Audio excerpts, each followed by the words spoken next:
Olá pessoal, bem-vindos ao canal Turismo e Ciência.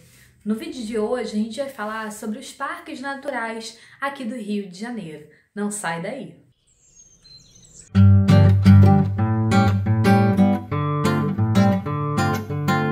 A história dos parques aqui da cidade, do Rio de Janeiro, na verdade de toda a região metropolitana, nos ajudam a contar e entender a história da nossa cidade em relação a essa questão da valorização dos nossos patrimônios e recursos naturais. O Rio de Janeiro fica situado numa zona conhecida como Zona de Mata Atlântica.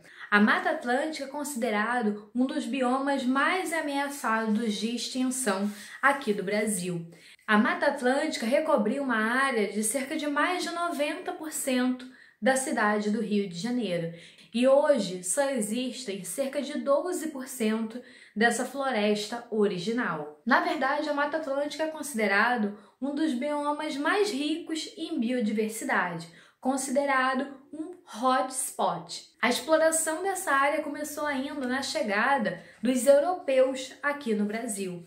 A história da devastação da Mata Atlântica a gente ainda conta desde a exploração pelo pau-brasil, da extração do pau-brasil, da extração de madeira para a construção civil, para a construção de embarcações e também para queimar para o uso como lenha. Além disso, nós tivemos dois grandes ciclos importantes nas nossas matas, que foi o ciclo da cana-de-açúcar, em que usava-se principalmente as terras baixas, as terras alagadas, conhecido como manguezal, e até mesmo áreas mais próximas ao mar, que eram as áreas de restinga, como a área de plantação de cana-de-açúcar. E nos morros do Rio de Janeiro era onde se cultivava principalmente o café. E falando de alguns dos parques naturais da nossa cidade, de toda a região metropolitana, é impossível deixar de citar esse histórico de exploração portuguesa. E eu preparei uma seleção de 6 parques para a gente conhecer aqui na nossa cidade. Um deles é o Parque do Mendanha, fica ali nos limites de Campo Grande, na região da Zona Oeste, aqui do Rio de Janeiro. E ele foi, na verdade, a história dele começa a ser contada ainda por volta de 1603, quando aquelas áreas foram divididas em sesmarias, que pertenciam a Manuel Gomes e Diogo Montaróis. E essas terras eram utilizadas para o cultivo de açúcar. Então, toda aquela região eram engenhos de açúcar. Depois do ciclo do açúcar, a gente tem já, principalmente no final do século XVIII e século XIX, o ciclo do café. Então, aquela região também foi utilizada no século XIX. E já em 1893, é construída, fundada na região, a Companhia Progresso Industrial, conhecida popularmente como a Fábrica Bangu. A Fábrica Bangu compra boa parte das terras da atual área, onde hoje é o Parque do Mendanha. Dentro da área, onde hoje é o parque, foi construído também um reservatório, que servia de abastecimento de água para os funcionários da própria Fábrica Bangu, que moravam nas vilas operárias ali do entorno da fábrica. Já a partir de meados do século XX, a Zona Oeste, aqui do Rio de Janeiro, começa a ter um aumento da concentração de população naquela região. E com o aumento dessa população, a população também precisava de terras para construir. No entanto, a Fábrica Bangu não permitia que as pessoas construíssem naquela região.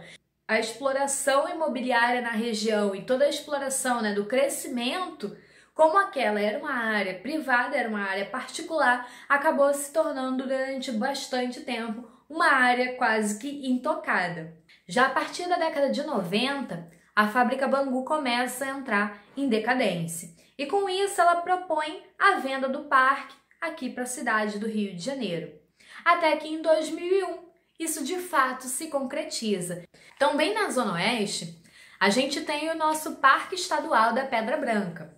Ali, o maciço da Pedra Branca é formado ali pela região de Guaratiba, Cabo Sul, Lameirão, Rio da Prata e vários outros bairros ali vizinhos. E além disso, dentro do parque a gente tem o ponto mais alto da cidade com cerca de 1.024 metros de altitude. Além disso, no Parque da Pedra Branca a gente encontra poços, cachoeiras, né? O lago, né? A Lagoa do Camorim. O parque, na verdade, ele é uma iniciativa que vem sendo pensado desde a década de 30, quando Magalhães Correia publica o livro Sertão Carioca.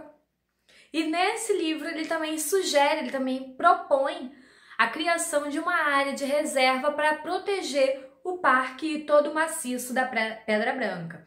Sobre o Magalhães Correia e o Sertão Carioca, a gente falou no vídeo anterior, que foi sobre as lagoas da Barra e de Jacarepaguá. Então, depois desse vídeo, eu sugiro que vocês assistam o outro vídeo, né, o nosso vídeo anterior, sobre as lagoas da Barra e de Jacarepaguá. Mas essa criação do parque ela só foi efetivada já em 1974. E a principal proposta da criação do parque, defendida por Magalhães Correia, era pela preservação dos mananciais de água que ficavam, né, que as águas, as nascentes ali do próprio maciço, que até hoje ainda ajudam no abastecimento de água da população que vive no entorno do parque. Um outro detalhe curioso é que o parque ele é considerado uma das maiores florestas urbanas do mundo, a maior floresta urbana aqui do Rio de Janeiro e da região metropolitana do Rio. Também na Zona Oeste a gente tem duas APAs, né, duas áreas de proteção ambiental muito importantes, que é a reserva, né, a área de proteção ambiental de Grumari, que foi fundada em 86, e a da Prainha, que já foi fundada nos anos 90. Ela é formada principalmente pela floresta de Restinga, pela mata de Restinga. Ela é uma zona dentro desse bioma de Mata Atlântica que fica ali exatamente nos limites entre o mar e a floresta. E até por isso ela é considerada uma área, né, um tipo de vegetação praticamente extinta aqui do Rio de Janeiro. Até porque toda a nossa ocupação territorial da cidade foi feita exatamente nas praias. Se a gente pega, por exemplo, as principais praias usadas, né, ocupadas aqui no Rio de Janeiro, quase não temos mais vegetação e animais originários dessas terras. Então, é uma área de proteção ambiental muito importante. Ela abriga algumas espécies de animais e plantas que são endêmicas daquela região, que só existem naquela área, como por exemplo a lagartixa da praia, que vive ali na APA de Grumari. E já fora dos limites da cidade do Rio de Janeiro, a gente tem uma outra serra, um outro parque muito importante, que é o Parque Natural Municipal de Nova Iguaçu. Esse parque já foi criado no final da década de 90 e os limites municipais dele fica também com o município de Nova Iguaçu e de Mesquita. E dentro da área do Parque de Nova Iguaçu, a gente tem as ruínas de uma antiga fazenda do café do século XIX, a Fazenda Dona Eugênia. Além disso, o Clube Dom Felipe, que era um clube da década de 60. E para percorrer o parque, são cerca de 8 quilômetros de trilhas, passando por pelo menos 11 cachoeiras próprias para banho. Então é um dos parques, né, da Baixada Fluminense mais frequentados e ótimo, né, para quem curte esse contato com a natureza, quem curte esse tipo de programa, esse tipo de passeio. Além disso, ele também tem áreas para voo livre e rapel, para quem é mais aventureiro. Ele faz parte da Serra do Vulcão, então ele também é uma área de interesse científico, né, nessa área da mineralogia, muito importante para o Rio de Janeiro. E até, na verdade, a criação do parque foi visando preservar exatamente essa região da Serra do Vulcão. Um outro parque também muito bacana de conhecer é o Parque da Cidade. E ele fica ali, né, no bairro da Gávea, próximo ao Instituto Moreira Salles. O parque ele fica onde era a antiga residência de veraneio do Marquês de São Vicente. Em relação a esses aspectos culturais do parque, a gente tem dentro dele a casa do Marquês de São Vicente, que é exatamente onde fica o Museu Histórico da cidade do Rio de Janeiro, e também a Capela São João Batista. E por último, mas não menos importante, a gente tem o nosso Parque Nacional da Tijuca, que ele foi fundado, na verdade, oficialmente em 1961, mas a história dele é bem anterior a isso. Isso porque entre os séculos, 17 até o século 19, ele foi uma área que foi utilizada principalmente para o cultivo de café. Então toda a Baixada da Tijuca era utilizada para a produção da cana-de-açúcar e a parte alta do maciço da Tijuca era utilizada principalmente para o plantio de café. Mas além disso, também tem registros da região ser utilizada como a área de mineração, uma parte do parque, e também para extração de madeira. Um outro ponto importante é que dentro do maciço da Tijuca ficam algumas nascentes dos rios mais importantes da história da nossa cidade, entre eles o Rio Carioca. Em 1861, o Rio de Janeiro sofreu com uma falta de água muito grave.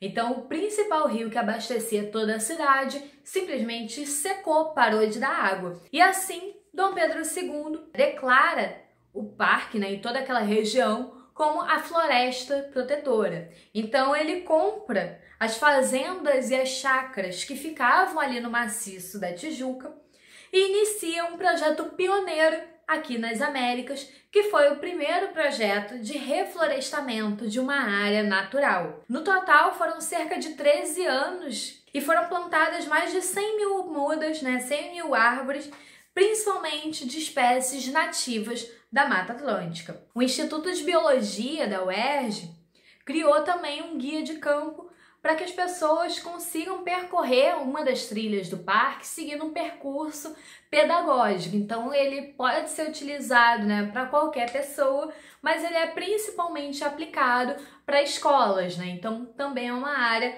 bem interessante para ser utilizada como um espaço não formal de ensino. E o parque ele é dividido em alguns setores. No setor A, que é conhecido como o setor Floresta da Tijuca, a gente tem a Cascatinha Toné, temos também a Cachoeira das Almas, a Capela Mairinque, além das grutas, dos picos e de diversas trilhas que podem ser percorridas no parque. Um outro setor muito importante é o setor B, que é conhecido também como setor Serra da Carioca.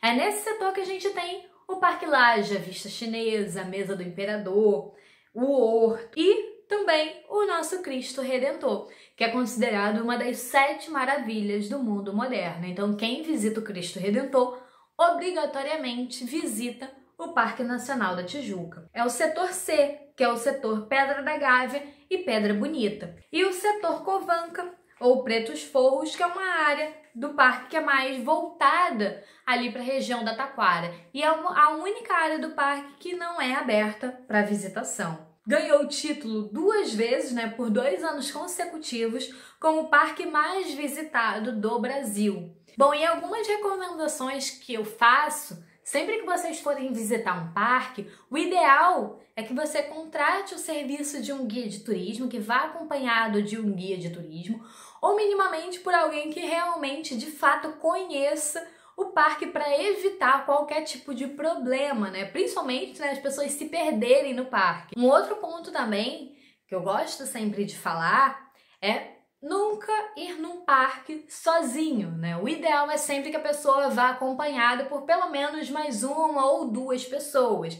Isso porque em caso de algum acidente, a outra pode buscar socorro, então é sempre muito importante. Um outro ponto é que na maioria desses parques, o sinal telefônico costuma ser bastante precário. Então, além disso, existem as recomendações básicas quando a gente visita qualquer área de proteção ambiental, como não jogar lixo, como levar todo o seu lixo.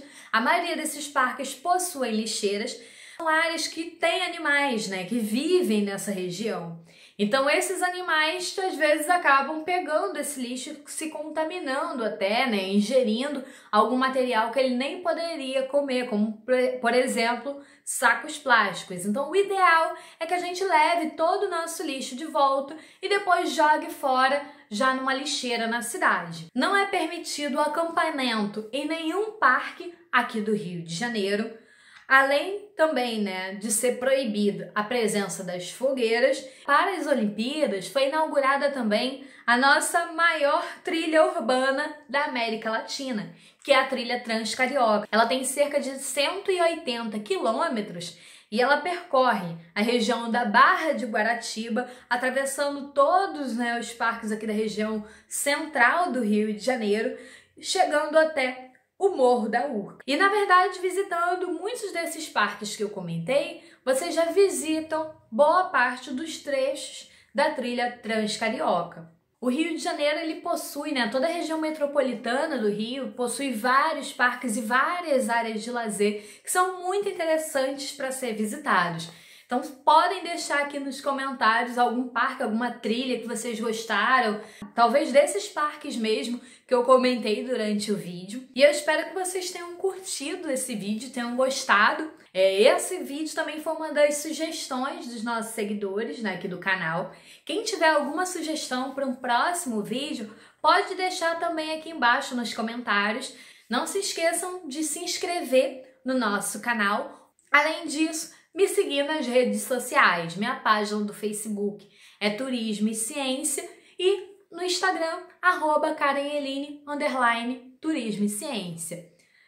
Também fica como uma dica e sugestão vocês assistirem meus vídeos anteriores. A gente tem um vídeo, né, bem bacana falando sobre o Rio Carioca, que eu comentei durante esse vídeo. Um outro vídeo também falando sobre a Baía de Guanabara e a importância histórica, cultural dela para nossa cidade. E também um outro vídeo falando sobre as lagoas da Barra e de Jacarepaguá. Então, até a próxima!